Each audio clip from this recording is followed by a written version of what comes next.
All right, everyone. This is Austin here at 2FBC Tactical, and we're back on YouTube now because we had another strike. Because YouTube, we all know, doesn't like gun content and takes our stuff down. So I'm going to take this opportunity to say, please like, comment, subscribe. YouTube has a tendency to unsubscribe people that had subscribed to us before. They also have a tendency to take our content down.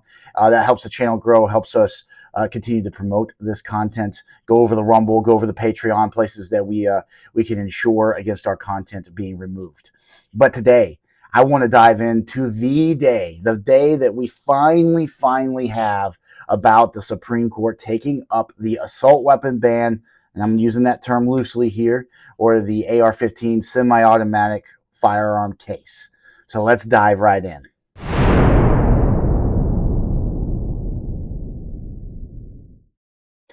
All right, so talking about what just happened yesterday. So today is July 1st.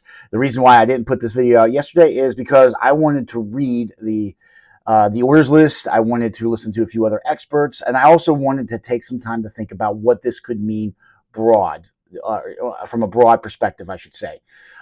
So one of the things I do hope that you guys enjoy about this channel and will continue to come back to this channel for is we want to look at what the implications could be beyond just maybe the issue at hand. So I'm going to reference Mark Smith at the Four Boxes Diner here.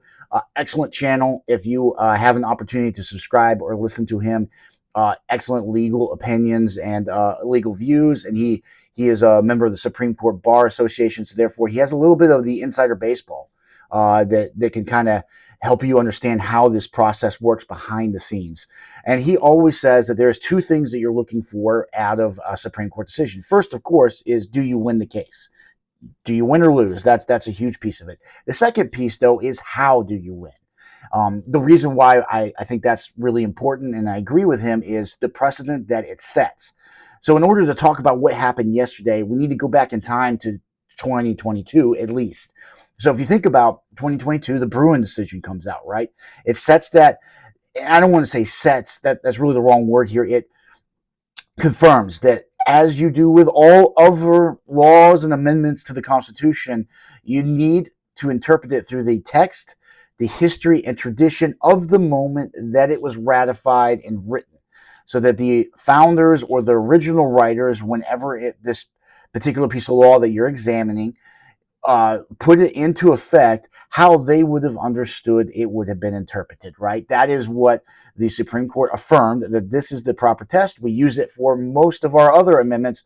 The Second Amendment has always kind of been thrown under the bus when it comes to stuff like this. So they set that standard. Now, that was huge, landmark decision. You know, we've had D.C. versus Heller. We have the McDonald case, and we've had the Catano case before this.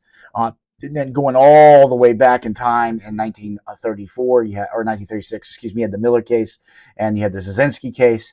But, you know, firearm rights is not something the Supreme Court has in the past touched much at all.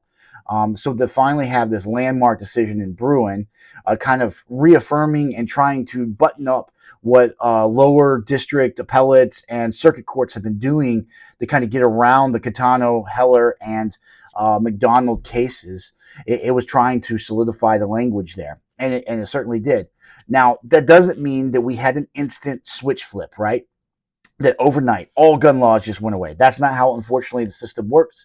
Even though we here at 2FBC Tactical believe that gun laws are unconstitutional, it's very clear in the Second Amendment and in the Federalist Papers about what the Founding Fathers meant. So when we get to today, and we look at what's happened recently, what can we expect out of this decision? And I think that this decision has the real chance to be bigger than just the so-called assault weapons or assault weapon laws that you're seeing in various states like California, Connecticut, so on. Specifically, the cases taken up are dealing with a localized ban on AR-15 and, you know, semi-automatic center fire rifles with attachable magazines in Cook County, Illinois, and Connecticut. Those are the two laws that are the two cases that are being taken up by the Supreme Court, but obviously massive implications nationwide. So when we say assault weapons, I just want to define terms here. It's not terms that we agree with. It's not really anything that is legal in terms of law in the United States.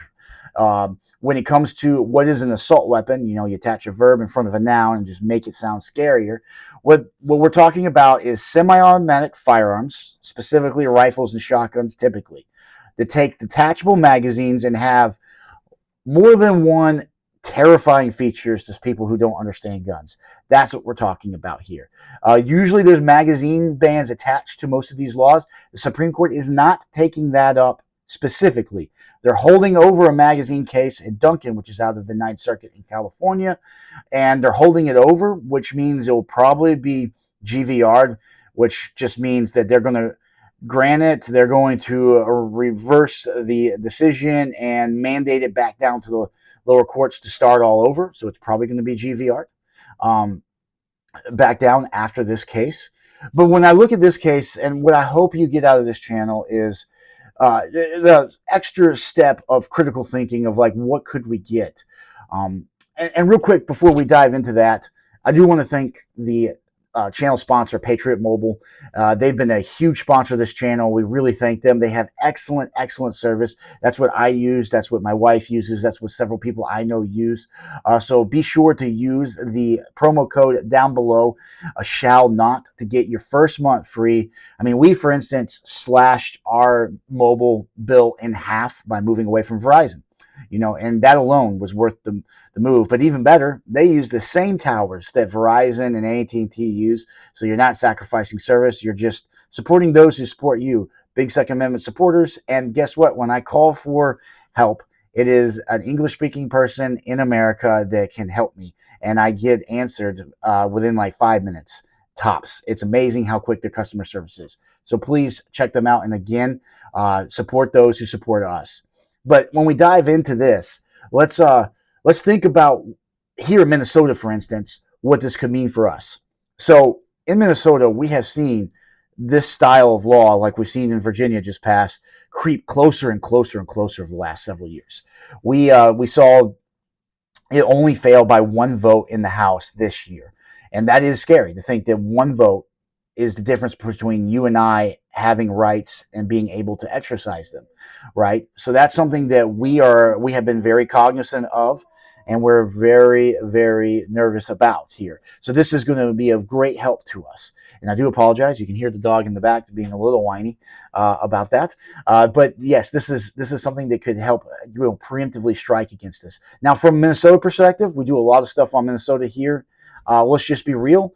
I'm not saying that means that they're no longer going to attempt to pass a quote-unquote assault weapons law here. Depending on how November goes, they're probably not going to care that the Supreme Court's looking at this issue. They'll try to ram it through anyway and then see what happens on the court case. So just be aware. That doesn't mean that it's going to change the trajectory of what they're attempting to do here.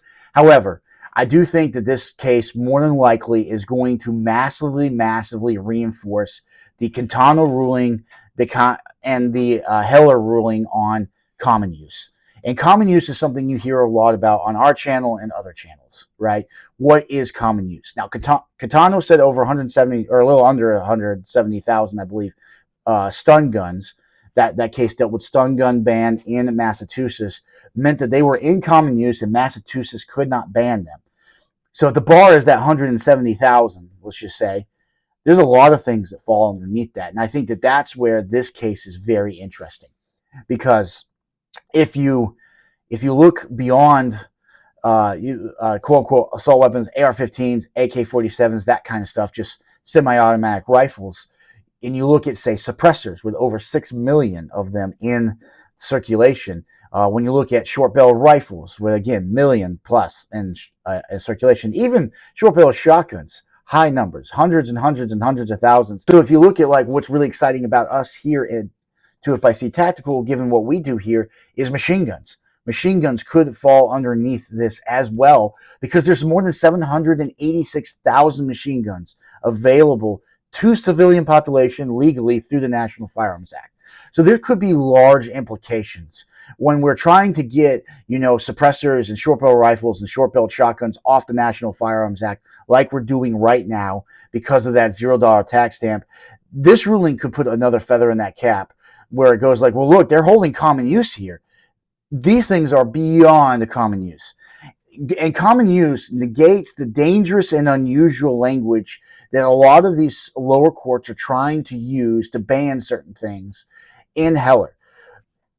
It was Anton Scalia was very clear that if it's in common use, it can therefore not be dangerous nor unusual, so it cannot be banned. That is what he was saying. Is like this has to be stuff that's so rare that you can make the justification for the ban. So let's just take nuclear weapons for instance. Not a lot of nuclear weapons, if any, and I'm going to say none, in the hands of private citizens in the United States. Therefore, that would make them both dangerous and unusual. They are not in common use. They're not used for self-defense. They're not used for, they're not used in common life, right? People walking around using them for their own defense or whatever. So while there is arguments for defense against government, I get that. What I'm just saying is there, in theory, under the Heller framework, is the presumption that you can ban nuclear weapons from the general public because they're both dangerous and unusual. They're not in common use by you and I. That is what he was laying out. Things that are not a part of everyday life. And yes, when it comes to suppressors, it is a part of everyday life. Everyday life, you go to a range right now. If you go to our range and you go in and start shooting, if there's 10 people in there, there's at least 2 suppressors, maybe 3. The suppressors are very, very common. If you're hunting, a lot of your buddies are hunting with suppressors. These are used every day. Short-barreled rifles, while a lot of those would probably fall underneath pistol guns as well now. Again, a rifle with a barrel length of under 16 inches is not uncommon in the United States. It is super common.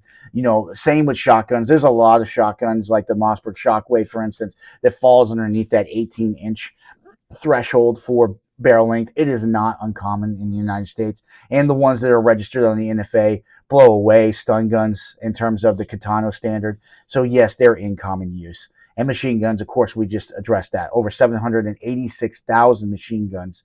That's just available for transfer. Those are those transferable machine guns. If we're talking about post samples, there's well over 1 million machine guns on the NFA registry, like we have here, that are available in our range. So that's just something that you have to realize, that these things are a part of everyday life. They're very common. You can find them.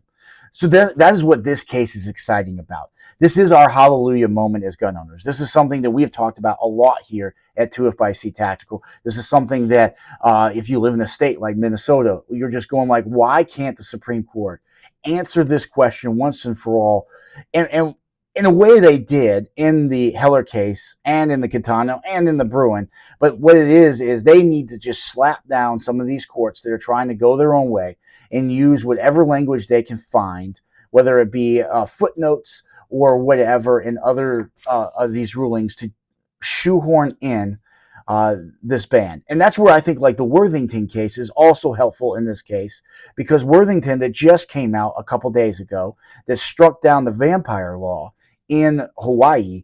The whole point of that case was that the government can't redefine the general use that you and I have as socially acceptable, right? So the vampire rule was, in order to carry a gun, even as a concealed carry holder in Hawaii, you first had to get permission from the property owner, whereas every other instance in life, it's presumed legal unless the property owner explicitly bans it, right? That was the agreed upon socially acceptable way that we went about our life. But I think what that case did was really, really hammer home Bruin. And it was Justice Jackson, by the way, who did it in her dissent, where she laments, and of course, again, she's coming from this from a negative perspective, but she admits that the court's majority is saying that in order for you to justify any kind of ban from a state or locality, you're going to have to go to text, history, and tradition. And that means that it puts the government at a great imposition of defending whatever ban they're trying to put into effect. Now, she's writing it as if that's a bad thing. What that actually is her admitting that you and I have the power underneath our Constitution. That's the way it's supposed to work. We come first, government comes second. It is Bruin reestablishing that this is how it's supposed to work. No more gains. Yes, it's presumed legal, and you guys are going to have to justify it. And if you can't, well, that is tough. Then that means it's illegal. Again, you don't like it. That's fine. The court's job is to interpret law, not what they think it should do. You can amend the Constitution at any time. You want to redo the Second Amendment to make it so that these kind of things are legal? Again, put up an amendment. Gavin Newsom did out in California, try to put it through a constitutional amendment. It went absolutely nowhere, including in his own state. But again, there are ways to amend the Constitution. If you would like to, you can remove it. That is the proper channel. That is what the Supreme Court is saying here. Again, super exciting, guys. I really appreciate you guys tuning in for this. Please like, comment, subscribe. Again, we want to see this channel continue to grow. I would love to hit 25,000 subscribers. Can you please share this and help this channel reach that goal? That, again, helps insulate us against some of the YouTube shenanigans. Obviously, not all of them. We're over on Rumble. We're over on Patreon. Definitely check it out there. But again, help us grow here. Till next time, we're going to have more coming your way. We'll see you then.